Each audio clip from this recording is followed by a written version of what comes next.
We are at the Mix in LA during E3 2016, and we are pulling into the final station with Tiny Build here. What kind of game is the final station? So the final station is a post-apocalyptic survival platformer with the elements of the management game. Sounds interesting. And we got Dóri playing here. Let us some early impressions here. Well, early impressions. I'm shooting zombies. I'm gathering resources. I haven't seen any crafting yet, but I know that's going to be around here somewhere. Very bleak. I like the art style, kind of pixelated, but yeah, I'm going to get on with some more gameplay.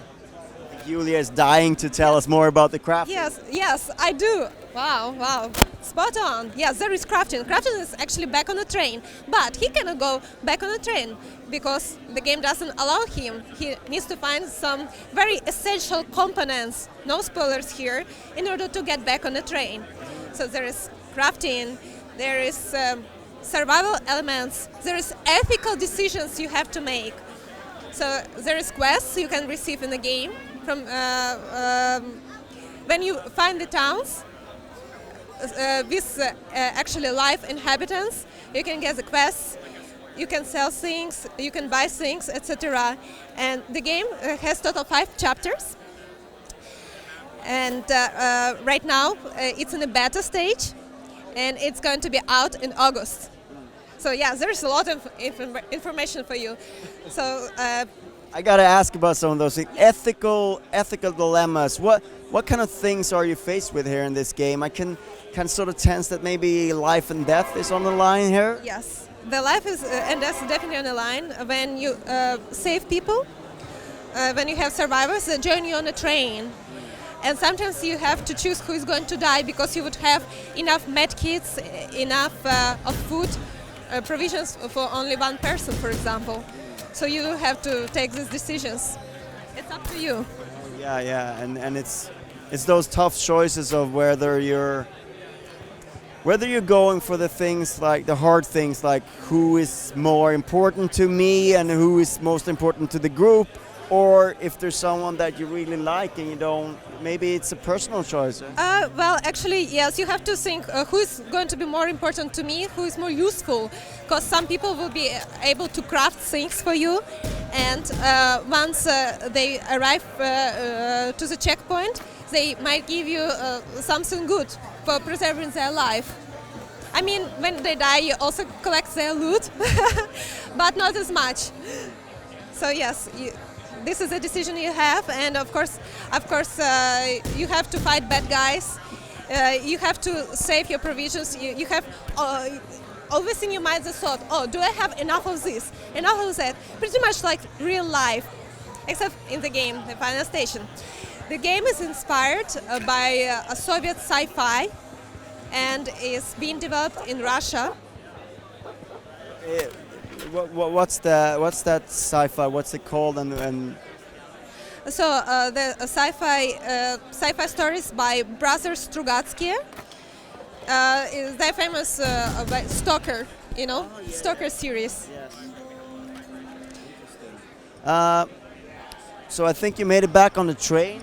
Yeah, I made it back on the train. I couldn't craft anything yet for health kits and stuff, but I've arrived to another station. I don't think it's the final station, but I'm pretty sure I'm about to run into some more baddies. Yep. The final station, that would be a little bit early to arrive there, perhaps. But what is the significance of the title? Is it because that once again it's kind of a title that has double meaning? The final station. The final station is actually in a game. It's called the Metropolis. And your ultimate goal is to get to the metropolis, because hopefully there is the biggest enclave of the survivors. But it also sort of speaks to this sort of dead world, that it's reached its final station, the whole sort of place. Sort of, so yes. And in the game you uncover the mystery, what actually happened to this world. So it's a lot of story-driven design in the game. Cool. You mentioned that September is the launch date. What platforms are you targeting? We are targeting Steam, so it's going to be out on PC, on Mac, and it will be also out on Xbox and PlayStation, but just later. All right, a little bit later on. Okay, any final thoughts, Dóri, on what you've been playing? Yeah, I'm enjoying it so far. I'm out of ammo. That's not a good thing. You can melee them with the right button. You can melee them. Okay. Yeah. You can throw stuff at them. You can throw boxes and chairs.